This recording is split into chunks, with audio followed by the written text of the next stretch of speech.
So I'm wondering if you could kind of step back and look at like your experience seems like a very harsh, but like a microcosm of what's happening like across the country in social work. I talked to Chelsea Smith on here. I think you know her, and she has experiences, with just I feel like the whole therapy, like clinical world has gone very woke. And I feel like social work is the worst version of that. It's the most rabidly political activist. What can you tell me about social work generally? So, to your point, I do hear from people who have graduated recently. And since my story came out on different media outlets when I filed suit against my former institution, I did receive a lot of emails, comments from people across the country who were fighting similar battles, but in a much more silent kind of a way.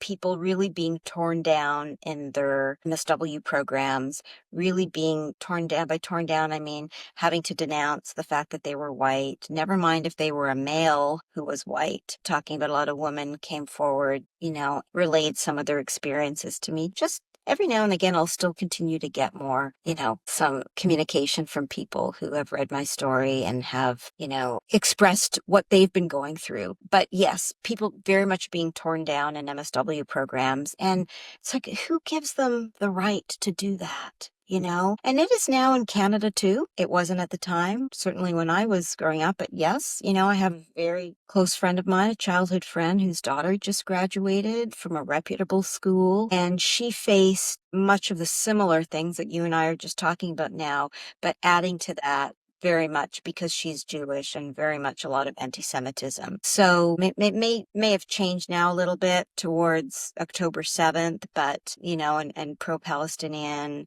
pro-Hamasnik, as I call them. But I think it still exists, where if you don't sing the narrative, then you're going to suffer.